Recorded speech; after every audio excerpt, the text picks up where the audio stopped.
नमस्कार, स्वागत है आप सभी का न्यूज स्टेट मध्य प्रदेश छत्तीसगढ़ में। मैं हूं आपके साथ आंचल कादियान। इस बीच मिल रही बड़ी अपडेट आपको बता दें, नक्सलवाद को बड़ा झटका लगा है।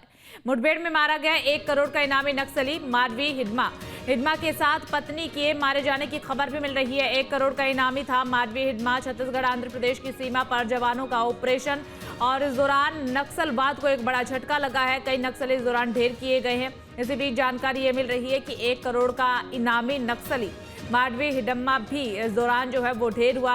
हिडमा वही नक्सली जिस पर 1 करोड़ के इनाम की घोषणा की थी। और बीते दिनों जब छत्तीसगढ़ के डिप्टी सीएम इनकी मां से मुलाकात करने के लिए पहुंचे थे तो मां की तरफ से भी अपील की गई थी कि वापस गांव लौट आओ और गांव में ही खाएंगे कमाएंगे। इस तरीके की अपील जो है हिडमा की मां की तरफ से की गई थी, लेकिन उस अपील का असर यहां पर शायद नहीं हुआ। बताया जा रहा है कि मुठभेड़ के दौरान 6 नक्सली ढेर हुए हैं। छत्तीसगढ़ आंध्र प्रदेश की सीमा पर यह मुठभेड़ हुई है और मुठभेड़ के दौरान 6 नक्सली ढेर कर दिए गए हैं। यूं कह सकते हैं कि नक्सलवाद को बड़ा झटका लगा है। दरअसल सरकार की तरफ से लक्ष्य निर्धारित किया गया है कि 2026 तक नक्सलवाद का खात्मा करना है और इसी मुहिम के तहत लगातार नक्सली जो है वो आत्मसमर्पण भी कर रहे हैं। कई नक्सली आकर के सरेंडर कर रहे हैं, लेकिन कई नक्सली हैं जो कि अभी भी नक्सलवाद छोड़ने का नाम नहीं ले रही हैं। इसी खबर पर ज्यादा जानकारी के साथ संवाददाता कार्तिक पाल फोन लाइन पर जुड़ चुके हैं। कार्तिक, फिलहाल क्या कुछ अपडेट आपके पास है?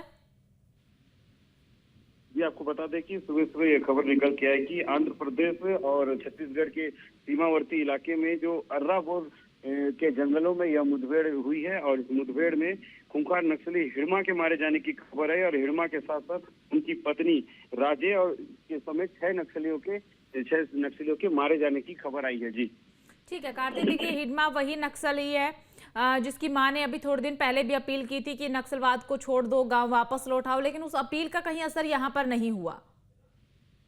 जी, आपको बता दें कि कुछ दिन पहले ही गृह मंत्री विजय शर्मा हिडमा के गांव गए थे, उनकी मां से मुलाकात की थी, उनके साथ भोजन किया था और उसके बाद हिडमा की मां के द्वारा एक संदेश दिया गया था कि सरेंडर करें और पुलिस के सामने हथियार छोड़े। कहीं न कहीं यह सरेंडर अपील के बाद भी हिडमा सरेंडर नहीं किया और उसके बाद जब सुरक्षा बलों को हिडमा की लोकेशन का पता चला तो उसको ट्रैक करते हुए गए और एक ऑपरेशन को उन्होंने अंजाम दिया है। जी ठीक है कार्तिक, देखिए ऑपरेशन को अंजाम दिया, लोकेशन ट्रैक किया और सरकार की तरफ से लक्ष्य भी निर्धारित है कि जल्द से जल्द नक्सलवाद का खात्मा करना है। लेकिन इसी बीच जिस तरीके से तमाम नक्सली ढेर किए गए हैं, क्या ये 2 जानकारी आपसे चाहेंगे, क्या अभी भी वहां पर मुठभेड़ की स्थिति बनी हुई है? क्या अभी भी जवानों की तरफ से सर्च ऑपरेशन उस इलाके में चलाया जा रहा है? और साथ ही जिस तरीके से हिडमा की इस मुठभेड़ के दौरान जान जाने की खबर मिल रही है, इसका कितना असर नक्सलवाद पर पड़ेगा? जी, आपको बता दें कि सुरक्षा बलों के द्वारा अभी भी सर्चिंग ऑपरेशन जो है वो जारी है और चूंकि ये बहुत ही अंदरूनी इलाका है तो वहाँ सुरक्षा बलों को जाने में भी समय लगता है और ऐसे मुठभेड़ के बाद जब वो वापस आते हैं तो सर्चिंग के दौरान भी समय लगता है। तो अभी सर्चिंग जारी है और हो सकता है कि आगे कुछ और खबरें भी निकल कर सामने आए और भी नक्सलियों के मारे जाने की खबरें भी आ सकती है। और हिडमा चूंकि दक्षिण बस्तर का एक बहुत बड़ा नाम है जिसके ऊपर राज्य सरकार के द्वारा 1 करोड़ रुपए का इनाम रखा गया है। अलग अलग राज्यों में अलग अलग रकम रखी गई है और हिडमा का मारा जाना कहीं ना कहीं नक्सलवाद की कमर टूटने के बराबर है, क्योंकि हिडमा ग्राउंड में गुरिल्ला वॉर में माहिर है और हिडमा जो है वो नंबर 1 प्लाटून कमांडर है और कहीं ना कहीं ये बहुत बड़ी खबर है और बहुत बड़ी कामयाबी है सुरक्षा बलों के लिए और नक्सलवाद को इससे बहुत बड़ा झटका लगेगा। जी देखिए कार्तिक, नक्सलवाद को झटका लगेगा, एक बड़ी कामयाबी हमारे जवानों के लिए, लेकिन जिस तरीके से एक बड़ा नक्सली ढेर हुआ है उसके बाद क्या हम ये कयास लगा सकते हैं कि इस मुठभेड़ के बाद तमाम नक्सली डर कर खुद सामने आकर आत्मसमर्पण कर सके? जी देखिए, डर का माहौल तो नक्सलियों में पहले से ही बना हुआ है। जब गृह मंत्री ने मार्च 2026 का अंतिम समय दिया हुआ था और उसके बाद से लगातार सुरक्षा बलों की कार्रवाई तेज की जा रही थी, लगातार मुठभेड़ हो रहे थे, बड़े बड़े नक्सलियों को मारा गया, बड़े नक्सलियों ने आत्मसमर्पण किया, सैकड़ों की संख्या में हथियार छोड़े और सभी ने मुख्य धारा में जुड़ने का निर्णय लिया। ये कहीं ना कहीं है सुरक्षा बलों का डर ही है नक्सलियों के अंदर, जो नक्सली डर के समर्पण कर रहे हैं और सुरक्षा बलों की लगातार इस तरह की कार्रवाई, नक्सलियों पर हावी होना, सुरक्षा बलों को नक्सलियों को इस तरह घेर कर मारना, ऑपरेशन करना, कहीं ना कहीं नक्सलवाद के मन में ये डर ही है। और जैसे ही हिडमा जैसे बड़ा नाम के नक्सली मारे जाते हैं तो छोटे कैडर इससे भयभीत हो चुके हैं और कहीं ना कहीं ये आगे चलकर सुरक्षा बलों की और कामयाबी होगी और सरेंडर किए जाएंगे। इन तमाम जो मुठभेड़ है, इन मुठभेड़ का असर नक्सलियों को तो काफी बुरा उठाना पड़ेगा और नक्सलवाद जो है खत्म होने की कगार पर धीरे धीरे नजर आता जा रहा है। जी ठीक है कार्तिक, देखिए नक्सलवाद धीरे धीरे खत्म होने की कगार पर नजर आ रहा है। आज बताया जा रहा है कि 6 नक्सली मारे गए हैं। क्या 6 की 6 जो नक्सली मारे गए उनकी जानकारी सामने आ पाई? 2 तो हिडमा और हिडमा की पत्नी थी, जो बाकी थे क्या उन पर भी इनाम की घोषणा थी? जी फिलहाल अभी सूत्रों के हवाले से 2 ही नाम सामने आए हैं। पहला हिडमा, चूंकि हिडमा बहुत बड़ा नाम था, और दूसरा उसकी पत्नी राजे। अभी 2 नक्सलियों की शिनाख्ती की गई है और जो नक्सली मारे गए हैं उनको मुख्यालय लाया जा रहा है। मुख्यालय लाने के बाद ही उनकी जानकारी दी जाएगी कि उनके ऊपर कितना इनाम था, वो किस प्लाटून के थे, उनकी पद क्या थे, वो सारी जो जानकारी है वो उनको जब वापस मुख्यालय लाया जाएगा तभी उनके बारे में बताया जाएगा। क्योंकि हिडमा और हिडमा की पत्नी राजे एक बड़ा नाम है जो सुरक्षा बलों की नजरों में हमेशा बने हुए रहते हैं और कहीं ना कहीं ये हिडमा के लोकेशन को ही ट्रैक करके ये मुठभेड़ किया गया होगा, ऐसा कहा जा सकता है। तो उनको पहचानना, उनकी शिनाख्ती करना कोई बड़ी बात नहीं थी और बाकी जो 4 नक्सली है उनकी शिनाख्ती भी सुरक्षा बलों के द्वारा जल्द कर ली जाएगी। जी ठीक है कार्तिक, देखिए इस तरीके की भी जानकारी मिल रही है कि जहां पर मुठभेड़ आज हुई है आंध्र प्रदेश छत्तीसगढ़ की सीमा पर, इसके साथ ही आंध्र प्रदेश छत्तीसगढ़ ओडिशा सीमा के जो क्षेत्र हैं वहां पर लगातार नक्सलवाद बढ़ता जा रहा है, इसलिए वहां पर जवानों ने अभियान चलाया। क्या ये खबर सही है, वहां पर नक्सलवाद बढ़ रहा है? ये नक्सलवाद बढ़ने का तो अब कोई सवाल पैदा ही नहीं होता क्योंकि नक्सलवाद अब सिमट रहा है। मार्च 2026 तक सरकार के ये सख्त निर्देश है कि सभी नक्सली सरेंडर करें, आत्मसमर्पण करें या तो फिर वो उसके अंजाम भुगतने के लिए तैयार हो जाए। तो इसके बाद से जो नक्सली बड़े कैडर हैं वो कहीं ना कहीं अपने सुरक्षित इलाकों से मूवमेंट करके दूसरे इलाकों में जा रहे हैं ताकि वो सुरक्षित रह सके। और जो नक्सली जो ये मुख्य धारा से जुड़ रहे हैं उनको तो सरकार ने हमेशा से स्वागत ही किया है। जो ऐसे नक्सली जो मूवमेंट कर रहे हैं, यहाँ से वहाँ जा रहे हैं, अपने आप को सुरक्षित रखने के लिए एक जगह से दूसरे जगह ट्रैवल कर रहे हैं और वैसे ही नक्सली हैं। और जो अभी सुरक्षा बलों के द्वारा जो सुरक्षा बलों के अभियान चलाए जा रहे हैं उनमें जो फंस रहे हैं उनको ट्रैक किया जा रहा है, उनके साथ मुठभेड़ किया जा रहा है। तो ऐसे नक्सली हैं। तो ये कहीं नहीं है कि नक्सलियों की आवाजाही तेज हो गई हो या नक्सलियों का मूवमेंट तेज हो गई हो या नक्सलियों का प्रभाव गांव में तेज हो जा रहा है, ऐसा कहीं पर भी अब तक देखने को नहीं आया। क्योंकि पिछले 6 से 8 महीने से नक्सली बैकफुट पर ही नजर आ रहे हैं। सुरक्षा बल के जवान जो है वो लगातार ऑपरेशन कर रहे हैं। तो कहीं भी एक मूवमेंट ऐसा नहीं आया है जिसमें नक्सलियों ने आगे बढ़कर सुरक्षा बलों पर हमला किया है। जी ठीक है। और क्या इस मुठभेड़ के दौरान जिस तरीके से 6 नक्सली ढेर हुए हैं, कई राउंड फायरिंग हुई है, सुबह 6 से 7 बजे का वो समय बताया जा रहा है जब ताबड़तोड़ गोलियों की तड़तड़ाहट की आवाज सुनाई दे रही थी, क्या इस मुठभेड़ में हमारे जवानों को भी कोई नुकसान हुआ कार्तिक? जी मुठभेड़ में अब तक जवानों को किसी भी प्रकार के कोई नुकसान होने की खबर फिलहाल नहीं आई है और सर्चिंग ऑपरेशन भी जारी है और सर्चिंग अभियान भी जारी है। तो अभी जब तक जवान सारे निकलकर जंगल से बाहर नहीं आते तब तक यह क्लियर नहीं किया जा सकता कि हमारे जवानों को किसी प्रकार की नुकसान हुआ हो, कोई घायल हुए हैं। फिलहाल अभी किसी भी प्रकार की ऐसी कोई भी खबर नहीं आई है। जी ठीक है। और कार्तिक देखिए, जब भी इस तरीके की कोई मुठभेड़ होती है और कोई बड़ा नक्सली मारा जाता है तो अक्सर आधिकारिक बयान सामने आता है या फिर जवानों की तरफ से प्रेस कॉन्फ्रेंस भी करके पूरी जानकारी विस्तार के साथ दी जाती है। क्या इस तरीके की कोई जानकारी मिल पाई है, आधिकारिक बयान सामने आया? जी अब तक आधिकारिक बयान कहा जाए तो हमारी आईजी सर से बात हुई थी। तो शुरुआत में जब तड़के सुबह जब बात हुई तो उन्होंने हमें एक न्यूज जो है हिडमा के मारे जाने की जो खबर आई थी उसकी आधिकारिक पुष्टि होने की बात कही थी और कहीं ना कहीं हमको रुकने को कहा था। और जब आधिकारिक पुष्टि हो जाएगी उसके बाद एक बड़े लेवल पर प्रेस कॉन्फ्रेंस भी किया जाएगा। उनको जो सामान जो थे उनको जो जब्त किया जाता है, जो उनके सामानों को डिस्प्ले किया जाता है, पत्रकारों के सामने रखा जाता है, मुठभेड़ के बारे में जानकारी दी जाती है कि जवानों ने कैसे कैसे उनको घेरा, कैसे उनसे मुकाबला किया, कैसे उन्हें मार गिराया। तो ये वो जब बॉडी को जब मुख्यालय लाया जाएगा तो इसके बाद की कार्रवाई है वो की जाएगी और कहीं ना कहीं विस्तृत में जानकारी कुछ समय बाद हमारे सामने निकल कर आ जाएगी। जी कब लेकर के आया जाएगा, कोई समय जो निर्धारित किया गया हो?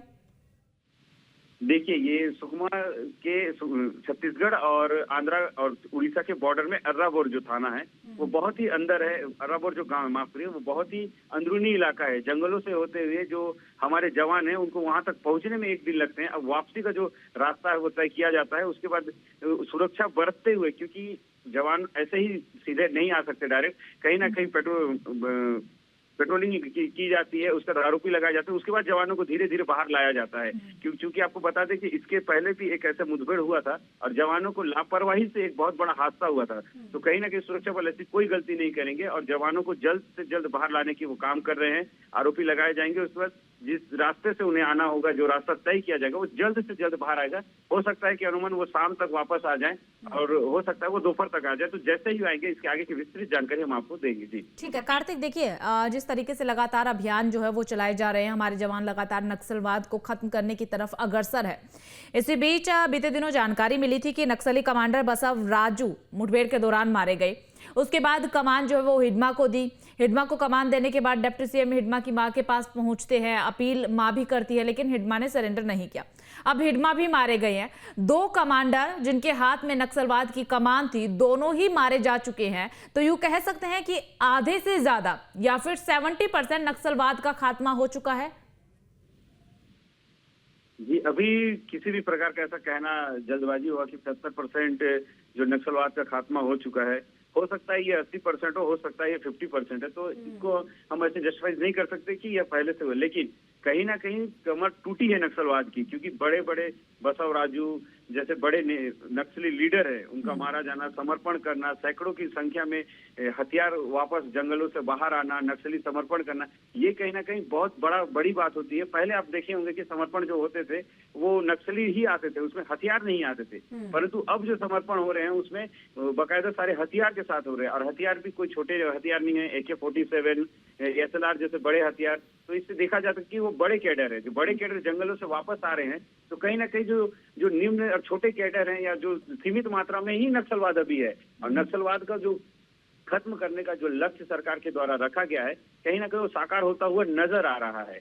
और यह कहा जा सकता है कि 70%, 80% या 60% जो भी है, नक्सलवाद अब खत्म हुआ है। और जो बचे कुछ जो नक्सली है, उन्हें सरकार के द्वारा लगातार प्रयास किया जा रहा है कि उन्हें मुख्य धारा में लाया जाए।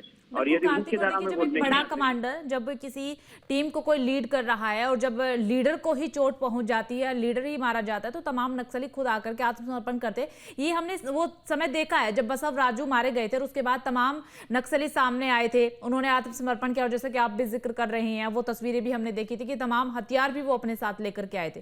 हिडमा की जान जाने के बाद, हिडमा की पत्नी मारे जाने के बाद, अब यूं कह सकते हैं कि इस संगठन से जुड़े हुए या फिर जो तमाम नक्सली हिडमा की टीम में काम कर रहे थे, वो भी अब सामने आकर के सरेंडर कर सकते हैं। जी जरूर, हम ये प्रयास लगा सकते हैं कि एक बड़े कमांडर के मारे जाने के बाद जो उनके पीछे जो छोटे लीडर होते हैं, क्योंकि हिडमा एक सिंगल एक नाम नहीं है कि वो एक सिंगल व्यक्ति है जो जंगलों में घूमता होगा, उसके साथ एक बड़ी कंपनी होती है जिसको वो हिडमा लीड करता है। तो कहीं ना कहीं ऐसे एक लीडर के मारे जाने के बाद जो उसके पीछे जो बची कंपनियों के जो मेंबर होते हैं, जो नक्सली होते हैं, वो कहीं ना कहीं उनका मनोबल टूटता है। और अगर उनका मनोबल टूटता है, ऐसे में उनके पास कोई दो रास्ते नहीं होते, क्योंकि उनको लीडरशिप करने की क्षमता नहीं होती है। कहीं ना कहीं वो जंगल से बाहर आएंगे और सरेंडर करने की कोशिश करेंगे, और हमारा अनुमान भी यही है। जी, और हम क्या इस झटके से, जो नक्सलवाद को आज एक बड़ा झटका लगा है हिडमा की मारे जाने के बाद, तो हम ये मान सकते हैं कि इस झटके के बाद बस्तर का जो बचा कुचा नक्सल है वो भी पूरी तरीके से खत्म हो गया, क्योंकि बस्तर संभाग में ही ज्यादा पकड़ हिडमा की थी।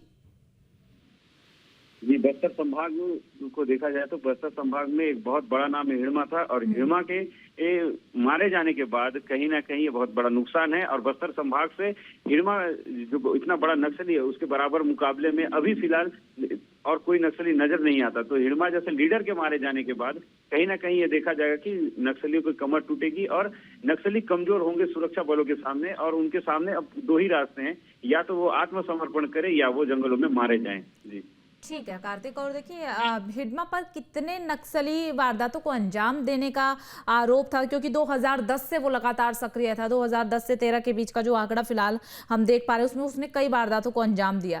इन वारदातों के समय पर क्या हमारे पास अगर कोई आंकड़ा हो या फिर आपके पास कोई जानकारी हो, तो क्या कई जवान भी हिडमा के हाथों जो मारे गए हों? हम हिडमा जिन बड़े मुठभेड़ वारदातों में शामिल था, उसमें से 3 मुझे याद आ रहा है जो मैं आपको बता सकता हूँ। 2010 में दंतेवाड़ा हमला, जिसमें 76 CRPF जवान शहीद हुए थे। 2013 में झीरम घाटी का नरसंहार, जिसमें 47 लोग मारे गए थे, जिसमें शीर्ष कांग्रेसी नेता भी शामिल थे और बहुत बहुत बड़े बड़े चेहरे थे। यहाँ पर कांग्रेसी नेता अपनी यात्रा को पूरी करके दंतेवाड़ा से माफ करिए झीरम घाटी से होते हुए जगदलपुर की ओर आ रहे थे और उनको घेर कर मारा गया था। उसमें कई बड़े बड़े नक्सली लीडरों के साथ हिड़मा का भी नाम आया था। और 2021 में सुकमा बीजापुर मुठभेड़ में भी 22 सुरक्षा जवान शहीद हुए थे, उसमें भी एक बड़ा नाम हिड़मा का शामिल था। तो ऐसे कई। ठीक है कार्तिक, बहुत बहुत शुक्रिया आपका तमाम जानकारी साझा करने के लिए।